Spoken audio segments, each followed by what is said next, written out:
दोस्तों, विभीषण और उनके 4 मंत्रियों को आकाश मार्ग से आते हुए देख समुद्र के उत्तरी तट पर वानरों के साथ बैठे वानरराज सुग्रीव ने हनुमान आदि सब वानरों से कहा, देखो, अस्त्र शस्त्रों से संपन्न यह 5 राक्षस आकाश मार्ग से आ रहे हैं। इसमें संदेह नहीं कि यह हमें मारने के लिए ही आ रहे हैं। सुग्रीव की बात सुनकर वानर पर्वत की शिलाएं उठाकर इस प्रकार बोले, राजन, आप शीघ्र ही हमें इन राक्षसों के वध की आज्ञा दीजिए। आपस में वे इस प्रकार बात कर ही रहे थे कि विभीषण समुद्र के उत्तर तट पर आकर आकाश में ही खड़े हो गए। विभीषण ने आकाश में ही स्थिर रहकर सुग्रीव तथा उन वानरों की ओर देखते हुए उच्च स्वर में कहा, मेरा नाम विभीषण है। मैं लंकापति रावण का छोटा भाई हूँ। रावण ने जटायु को मारकर जन स्थान से देवी सीता का अपहरण किया था। मैंने रावण को समझाया कि तुम श्री राम की सेवा में देवी सीता को लौटा दो, इसी में भलाई है। परंतु काल से प्रेरित होने के कारण रावण ने मेरी बात नहीं मानी। यही नहीं, उसने मुझे बहुत सी कठोर बातें सुनाई और दास की भांति मेरा अपमान किया। इसलिए मैं अपने स्त्री पुत्रों को वहीं छोड़कर श्री रघुनाथ जी की शरण में आया हूँ। वानरों, जो समस्त लोगों को शरण देने वाले हैं, उन महात्मा श्री रामचंद्र जी के पास जाकर शीघ्र मेरे आगमन की सूचना दो और उनसे कहो, शरणार्थी विभीषण सेवा में उपस्थित हुआ है। विभीषण की यह बात सुनकर सुग्रीव ने तुरंत ही भगवान श्री राम के पास जाकर लक्ष्मण के सामने ही कुछ आवेश के साथ इस प्रकार कहा, प्रभु, रावण का छोटा भाई जो विभीषण के नाम से प्रसिद्ध है, 4 राक्षसों के साथ आपकी शरण में आया है। श्री राम, मुझे तो ऐसा जान पड़ता है कि यह रावण के कहने से ही यहाँ आया है। यह माया से छिपा रहेगा तथा जब आप इस पर पूरा विश्वास करके इसकी ओर से निश्चिंत हो जाएंगे, तब यह आप ही पर चोट कर बैठेगा। इसलिए इसे कठोर दंड देकर इसके मंत्रियों सहित मार डालना चाहिए। सुग्रीव का यह वचन सुनकर भगवान श्री राम अपने निकट बैठे हुए हनुमान आदि वानरों से इस प्रकार बोले, वानरों, वानरराज सुग्रीव ने रावण के छोटे भाई विभीषण के विषय में जो अत्यंत युक्ति युक्त बातें कही हैं, वे तुम लोगों ने भी सुनी है। मित्रों की स्थायी उन्नति चाहने वाले बुद्धिमान एवं समर्थ पुरुष को कर्तव्य के विषय में संशय उपस्थित होने पर सदा ही अपनी सम्मति देनी चाहिए। भगवान श्री राम द्वारा इस प्रकार सलाह पूछे जाने पर वानर अंगद ने कहा, भगवान, तीनों लोकों में कोई ऐसी बात नहीं है जो आपको ज्ञात ना हो, तथापि हम आपके अपने ही अंग हैं। अतः आप मित्र भाव से हमारा सम्मान बढ़ाते हुए हमसे सलाह पूछते हैं। भगवान, विभीषण शत्रु के पास से आया है, इसलिए उस पर अभी शंका ही करनी चाहिए। उसे सहसा विश्वास पात्र नहीं बना लेना चाहिए। विभीषण के ऊपर गुप्तचर को भेजकर उसके द्वारा यथावत रूप से उसकी परीक्षा कर ली जाए। इसके बाद यथोचित रीति से उसका संग्रह करना चाहिए। इसके बाद परम चतुर जामवान ने विचार करके दोष रहित वचन कहे, रावण बड़ा पापी है, उसने हमारे साथ वैर बांध रखा है और यह विभीषण उसी के पास से आ रहा है। वास्तव में ना तो इसके आने का यह समय है और ना स्थान ही, इसलिए इसके विषय में सब प्रकार से संशक ही रहना चाहिए। तदनंतर वानर महेंद्र ने सोच विचार कर उत्तम बात कही, महाराज, यह विभीषण रावण का छोटा भाई ही तो है, इसलिए इससे मधुर व्यवहार के साथ धीरे धीरे सब बातें पूछनी चाहिए। फिर इसके भाव को समझकर आप यह ठीक निश्चय करें कि यह दुष्ट है या नहीं। उसके बाद जैसा उचित हो वैसा करना चाहिए। तत्पश्चात हनुमान जी ने सार्थक, सुंदर और संक्षिप्त वचन कहे, प्रभु, विभीषण आश्रय देने योग्य है या नहीं, इसका निर्णय उसे किसी काम में नियुक्त किए बिना नहीं हो सकता और सहसा उसे किसी काम में लगा देना भी मुझे सदोष ही प्रतीत होता है। विभीषण एक नीच पुरुष के पास से चलकर एक श्रेष्ठ पुरुष के पास आया है, इसलिए उसका यहाँ आगमन सर्वथा उचित और उसकी उत्तम बुद्धि के अनुरूप है। दुष्ट पुरुष कभी निशंक एवं स्वस्थ चित्त होकर सामने नहीं आ सकता। इसके सिवा इसकी वाणी भी दोषयुक्त नहीं है। अतः मुझे इसके विषय में कोई संदेह नहीं है। कोई अपने आकार को कितना ही क्यों न छिपाए, उसके भीतर का भाव कभी छिप नहीं सकता। बाहर का आकार पुरुषों के आंतरिक भाव को बलात् प्रकट कर देता है। भगवान, आपके उद्योग, रावण के मिथ्याचार, वाली का वध और सुग्रीव के राज्याभिषेक का समाचार जान सुनकर राज्य पाने की इच्छा से यह समझ बूझ कर ही यहाँ आपके पास आया है। इसके मन में यह विश्वास है कि दयालु श्री राम अवश्य ही मेरी रक्षा करेंगे और राज्य भी देंगे। इन्हीं सब बातों को दृष्टि में विभीषण का संग्रह करना, उससे अपना लेना मुझे उचित जान पड़ता है। इतना कहकर हनुमान जी ने भगवान श्री राम से कहा, भगवान, इस प्रकार इस राक्षस की सरलता और निर्दोषता के विषय में मैंने यथाशक्ति निवेदन किया। इसे सुनकर आगे आप जैसा उचित समझे वैसा करें। हनुमान जी के मुख से अपने मन में बैठी हुई बात सुनकर भगवान श्री राम का चित्त प्रसन्न हो गया। वे इस प्रकार बोले, मित्रों, विभीषण के संबंध में मैं भी कुछ कहना चाहता हूँ। आप लोग मेरे हित साधन में संलग्न रहने वाले हैं, अतः मेरी इच्छा है कि आप भी उसे सुन लें। दोस्तों, भगवान श्री राम ने वानरों से कहा कि जो मित्र भाव से मेरे पास आ गया हो उसे मैं किसी तरह त्याग नहीं सकता। संभव है उसमें कुछ दोष भी हो, परंतु दोषी को आश्रय देना भी सत्पुरुषों के लिए निंदित नहीं है। अतः विभीषण को मैं अवश्य अपनाऊंगा। वानरराज सुग्रीव ने भगवान श्री राम के इस कथन को सुनकर स्वयं भी उसे दोहराया और उस पर विचार करके यह परम सुंदर बात कही, प्रभु, यह दुष्ट हो या अदुष्ट, इससे क्या है, तो वह निशाचर ही। फिर जो पुरुष ऐसे संकट में पड़े हुए अपने भाई को छोड़ सकता है, उसका दूसरा ऐसा कौन संबंधी होगा जिसे वह त्याग ना सके। वानरराज सुग्रीव की यह बात सुनकर भगवान श्री राम सबकी ओर देखकर कुछ मुस्कुराए और लक्ष्मण से इस प्रकार बोले, सुमित्रा नंदन, इस समय वानर राज ने जैसी बात कही है वैसी कोई पुरुष शास्त्रों का अध्ययन और गुरुजनों की सेवा किए बिना नहीं कह सकता।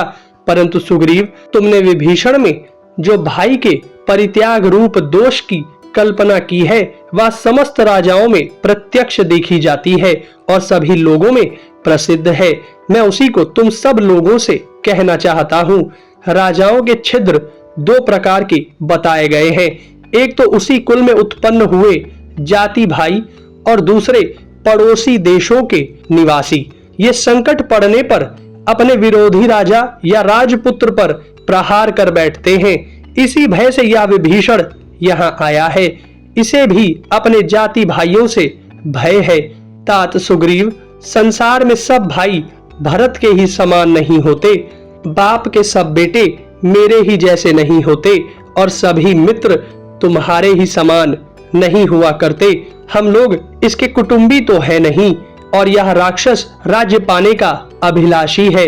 इन राक्षसों में बहुत से लोग बड़े विद्वान भी होते हैं, इसलिए भी विभीषण को अपने पक्ष में मिला लेना चाहिए। श्री राम के ऐसा कहने पर लक्ष्मण सहित सुग्रीव ने उठकर उन्हें प्रणाम किया और इस प्रकार कहा, श्री राम, यह निशाचर रावण के कहने से मन में कुटिल विचार लेकर ही यहाँ आया है, इसलिए इस विभीषण का उसके मंत्रियों सहित वध कर देना ही उचित है। सुग्रीव का यह वचन सुनकर भगवान श्री राम ने कहा, वानरराज, सुना जाता है कि एक कबूतर ने अपनी शरण में आए हुए अपने ही शत्रु एक व्याघ्र को यथोचित आतिथ्य सत्कार किया था और उसे निमंत्रण दे अपने शरीर के मांस का भोजन कराया था। उस व्याघ्र ने उस कबूतर की भरिया कबूतरी को पकड़ लिया था, तो भी अपने घर आने पर कबूतर ने उसका आदर किया। फिर मेरे जैसा मनुष्य शरणागत पर अनुग्रह करे, इसके लिए तो कहना ही क्या है।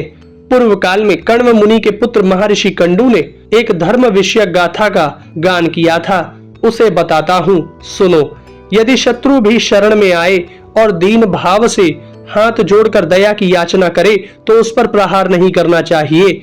शत्रु दुखी हो या अभिमानी, यदि वह अपने विपक्षी की शरण में जाए तो श्रेष्ठ पुरुष को अपने प्राणों का मोह छोड़कर उसकी रक्षा करनी चाहिए। यदि शरण में आया हुआ पुरुष संरक्षण न पाकर उस रक्षक के देखते देखते नष्ट हो जाए तो वह उसके सारे पुण्य को अपने साथ ले जाता है।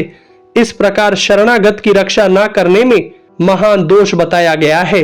शरणागत का त्याग स्वर्ग और सुयश की प्राप्ति को मिटा देता है और मनुष्य के बल और वीर्य का नाश करता है।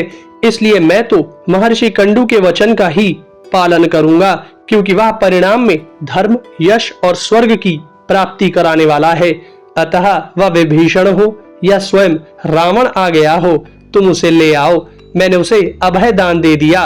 इस प्रकार भगवान श्री राम के अभय देने पर विभीषण अपने सेवकों के साथ हर्ष से भरकर आकाश से पृथ्वी पर आए।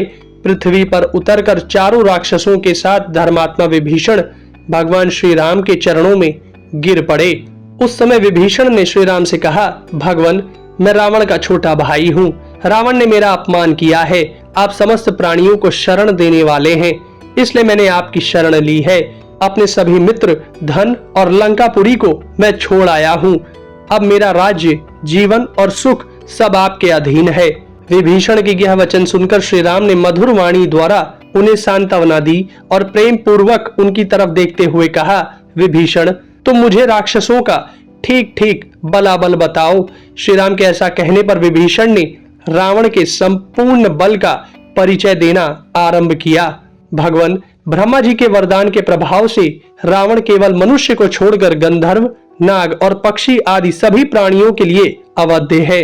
रावण से छोटा और मुझसे बड़ा जो मेरा भाई कुंभकर्ण है, वह महातेजस्वी और पराक्रमी है। युद्ध में वह इंद्र के समान बलशाली है।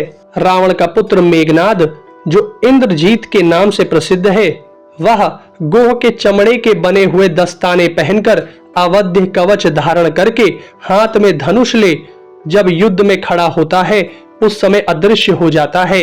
मेघनाद ने अग्निदेव को तृप्त करके यह शक्ति प्राप्त की है। महोदर, महापार्शव और अकंपन ये तीनों रावण के सेनापति हैं और युद्ध में लोकपालों के समान पराक्रम प्रकट करते हैं। लंका में इच्छानुसार रूप धारण करने में समर्थ 10 कोटि सहस्त्र राक्षस निवास करते हैं। विभीषण की बात सुनकर भगवान श्री राम ने मन ही मन उस सब पर बारंबार विचार किया और कहा, विभीषण, तुमने रावण के युद्ध विषयक जिन जिन पराक्रमों का वर्णन किया है उन्हें मैं अच्छी तरह जानता हूँ, परंतु सुनो, मैं सच कहता हूँ कि प्रहस्त और पुत्रों सहित रावण का वध करके मैं तुम्हें लंका का राजा बनाऊंगा। मैं अपने तीनों भाइयों की सौगंध खाकर कहता हूँ कि युद्ध में पुत्र, भृत्यजन और बंधु बांधवों सहित रावण का वध किए बिना अयोध्यापुरी में प्रवेश नहीं करूंगा।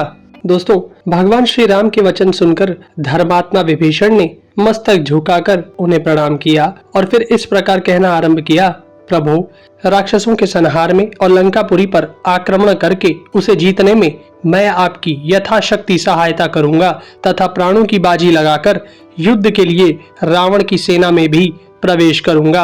विभीषण के ऐसा कहने पर भगवान श्री राम ने उन्हें हृदय से लगा लिया और प्रसन्न होकर लक्ष्मण से कहा, दूसरों को मान देने वाले सुमित्रा नंदन, तुम समुद्र से जल ले आओ और उसके द्वारा राक्षस राज विभीषण का लंका के राज्य पर अभिषेक कर दो। मेरे प्रसन्न होने पर इन्हें यह लाभ मिलना ही चाहिए। भगवान श्री राम के ऐसा कहने पर लक्ष्मण जी ने विभीषण का राक्षसों के राजा के पद पर अभिषेक कर दिया। भगवान श्री राम का यह तात्कालिक अनुग्रह देखकर सब वानर हर्ष ध्वनि करने और महात्मा श्री राम को साधुवाद देने लगे। तत्पश्चात हनुमान जी और सुग्रीव ने विभीषण से पूछा, राक्षस राज, हम सब लोग वानरों की सेना के साथ इस समुद्र के पार कैसे जा सकेंगे? जिस उपाय से हम सब लोग समुद्र के पार जा सकें वह बताओ। उनके इस प्रकार पूछने पर विभीषण ने कहा, रघुवंशी राजा श्री राम को समुद्र की शरण लेनी चाहिए। इस महासागर को राजा सगर ने खुदवाया था। भगवान श्री राम राजा सगर के वंशज हैं, इसलिए समुद्र को इनका काम अवश्य करना चाहिए। विद्वान विभीषण के ऐसा कहने पर सुग्रीव उस स्थान पर आए जहां लक्ष्मण सहित श्री राम विद्यमान थे। सुग्रीव ने भगवान श्री राम से विभीषण द्वारा कहे गए वचनों को कहा। भगवान श्री राम को भी विभीषण की यह बात अच्छी लगी। उन्होंने मुस्कुराकर कहा, लक्ष्मण, विभीषण की यह सम्मति मुझे भी अच्छी लगती है, परंतु सुग्रीव राजनीति के बड़े पंडित हैं और तुम भी समयोचित सलाह देने में सदा ही कुशल हो, इसलिए तुम दोनों प्रस्तुत कार्य पर अच्छी तरह विचार करके जो ठीक जान पड़े वह बताओ।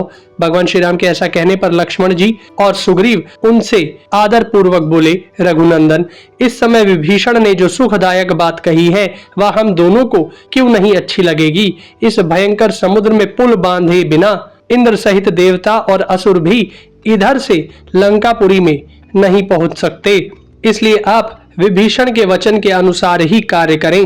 अब अधिक विलंब करना ठीक नहीं है, इस समुद्र से यह अनुरोध किया जाए कि वह हमारी सहायता करें, जिससे हम सेना के साथ लंकापुरी में पहुंच सकें। सुग्रीव और लक्ष्मण जी के ऐसा कहने पर श्री रामचंद्र जी उस समय समुद्र के तट पर कुश बिछाकर उसके ऊपर उसी तरह बैठे जैसे वेदी पर अग्निदेव प्रतिष्ठित होते हैं। इसी बीच रावण के गुप्तचर राक्षस शार्दूल ने वहां आकर सागर तट पर छावनी डाले पड़ी हुई सुग्रीव की वानरी सेना को देखा। उस विशाल सेना को देखकर वह राक्षस लौट गया और जल्दी से लंकापुरी में जाकर राजा रावण से यूं बोला, महाराज, लंका की ओर वानरों और भालुओं का एक प्रवाह सा बढ़ा चला आ रहा है। महाराज, वे दोनों रघुवंशी बंधु भी इस समय समुद्र तट पर ही आकर ठहरे हुए हैं। वानरों की वह सेना सब ओर से 10 योजन तक के खाली स्थान को घेरकर वहां ठहरी हुई है। आप शीघ्र ही इस विषय में विशेष जानकारी प्राप्त करें। राक्षस राज, आपके दूत शीघ्र सारी बातों का पता लगा लेने के योग्य हैं, अतः उन्हें भेजें। तत्पश्चात जैसा उचित समझें वैसा करें। शार्दूल की बात सुनकर राक्षस राज रावण सहसा व्यग्र हो उठा और अपने कर्तव्य का निश्चय करके शुक नामक राक्षस से बोला, दूत, तुम मेरे कहने से शीघ्र ही वानर राज सुग्रीव के पास जाओ और निर्भीकता पूर्वक उनसे मेरा यह संदेश कहो। वानर राज, आप वानरों के महाराज ऋक्षराज के पुत्र हैं और स्वयं भी बड़े बलवान हैं। मैं आपको अपने बड़े भाई के समान समझता हूं। यदि मुझसे आपका कोई लाभ नहीं हुआ है तो मेरे द्वारा आपकी कोई हानि भी नहीं हुई है। सुग्रीव, यदि मैं श्री राम की स्त्री को हर लाया हूं तो इसमें आपकी क्या हानि है? अतः आप किष्किंधा को लौट जाइए। हमारी इस लंका में देवताओं और गंधर्वों का भी प्रवेश होना असंभव है। फिर मनुष्यों और वानरों की तो बात ही क्या। राक्षस राज रावण के इस प्रकार संदेश देने पर उस समय निशाचर शुक तोता नामक पक्षी का रूप धारण करके तुरंत आकाश में उड़ चला। समुद्र के ऊपर ही ऊपर बहुत दूर का रास्ता तय करके वह सुग्रीव के पास जा पहुंचा और आकाश में ही ठहरकर उसने रावण की आज्ञा के अनुसार वे सारी बातें सुग्रीव से कही।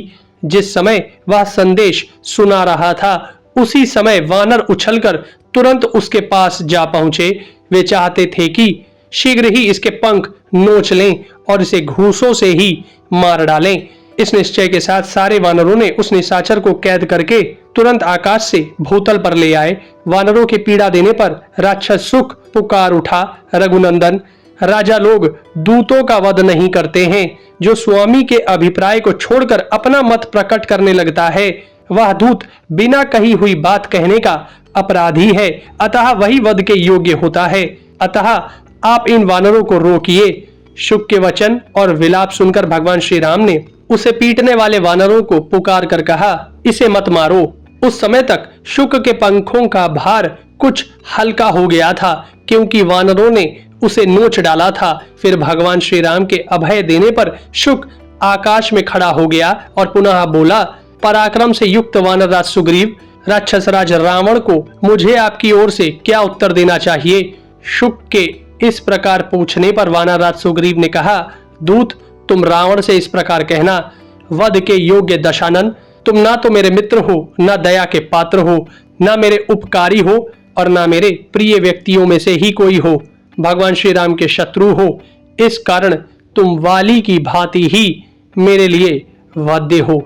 दोस्तों, तत्पश्चात वाली कुमार अंगद ने शुक से वार्तालाप करते हुए वानरराज सुग्रीव से कहा, महाराज, मुझे तो यह दूत नहीं कोई गुप्तचर प्रतीत होता है। इसने यहाँ खड़े खड़े आपकी सारी सेना का माप तौल कर लिया है, पूरा अंदाजा लगा लिया है। अतः इसे पकड़ लिया जाए, लंका को ना जाने पाए, मुझे यही ठीक जान पड़ता है। फिर तो राजा सुग्रीव के आदेश से वानरों ने उछलकर उसे पकड़ लिया और बांध दिया और उसे तरह तरह से प्रताड़ित करने लगे।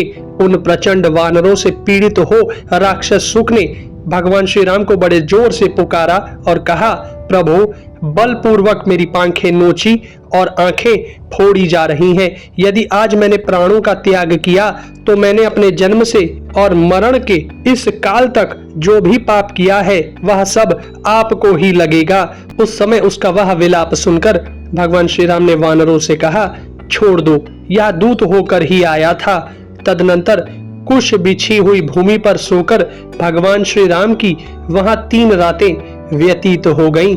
3 रात लेटे रहकर भगवान श्री राम समुद्र की उपासना करते रहे, परंतु श्री राम के द्वारा यथोचित पूजा और सत्कार पाकर भी वह मंदमती सागर उनके समक्ष प्रकट नहीं हुआ। तब भगवान श्री राम समुद्र पर कुपित हो उठे और पास ही खड़े हुए लक्ष्मण से इस प्रकार बोले, समुद्र को अपने ऊपर बड़ा अहंकार है, जिससे वह स्वयं मेरे सामने प्रकट नहीं हो रहा है। शांति, क्षमा, सरलता और मधुर भाषण, ये जो सत्पुरुषों के गुण हैं, इनका गुणहीनों के प्रति प्रयोग करने पर यही परिणाम होता है कि वे उस गुणवान पुरुष को भी असमर्थ समझ लेते हैं। लक्ष्मण, शांति के द्वारा इस लोक में ना तो कीर्ति प्राप्त की जा सकती है, ना यश का प्रसार हो सकता है और ना संग्राम में विजय ही पाई जा सकती है। सुमित्रा नंदन, आज मेरे बाणों से खंड खंड होकर मत्स्य और मगर सब ओर उतराकर बहने लगेंगे और उनकी लाशों से इस समुद्र का जल आच्छादित हो जाएगा। तुम यह दृश्य आज अपनी आंखों से देख लो। यह समुद्र मुझे क्षमा से युक्त देख असमर्थ समझने लगा है। ऐसे मूर्खों के प्रति की गई क्षमा को धिक्कार है। इसलिए धनुष तथा विषधर बाण लाओ, मैं समुद्र को सुखा डालूंगा, फिर वानर लोग पैदल ही लंकापुरी को चलें।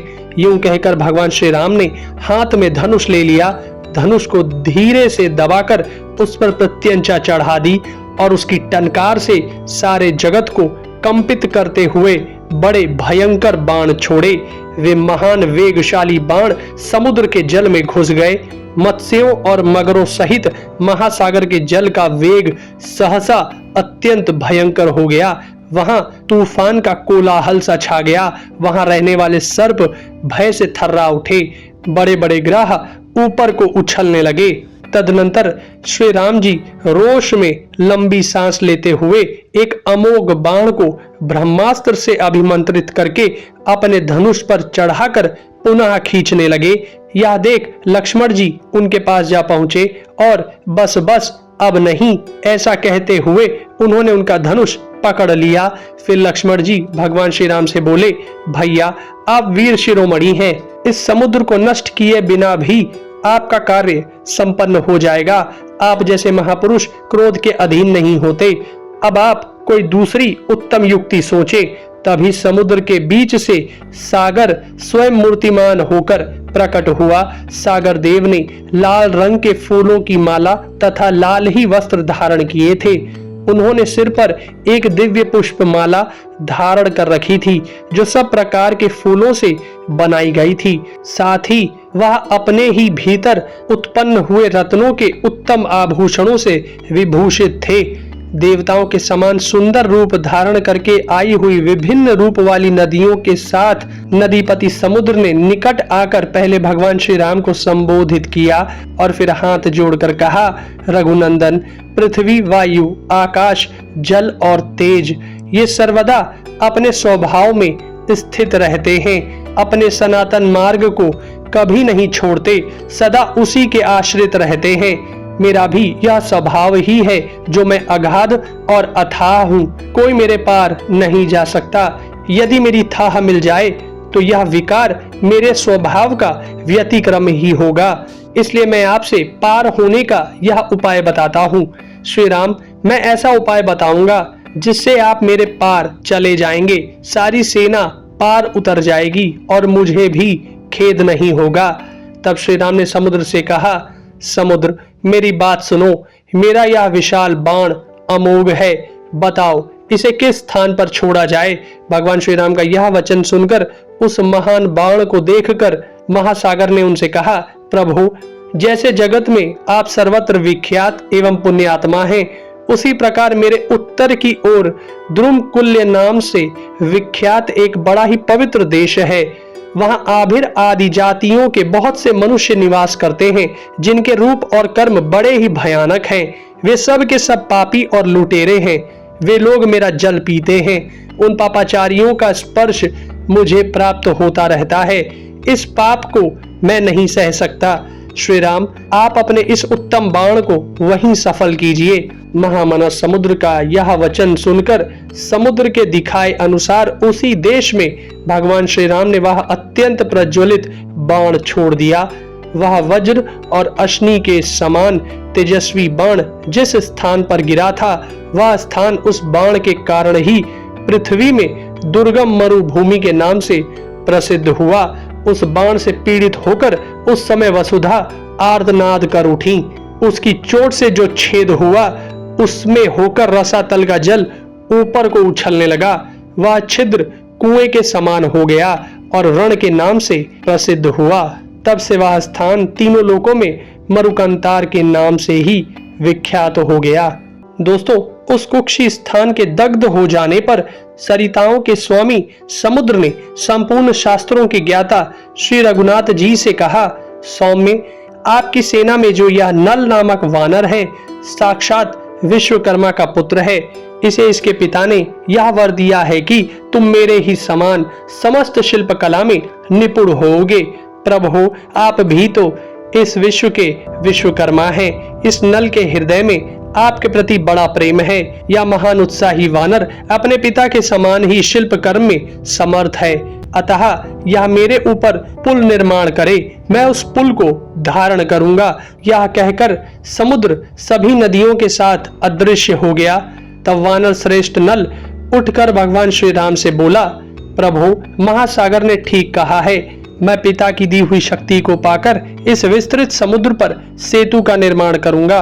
मंदराचल पर विश्वकर्मा जी ने मेरी माता को यह वर दिया था कि देवी, तुम्हारे गर्भ से मेरे ही समान पुत्र होगा। इस प्रकार मैं विश्वकर्मा जी का औरस पुत्र हूँ और शिल्प कर्म में उन्हीं के समान हूँ।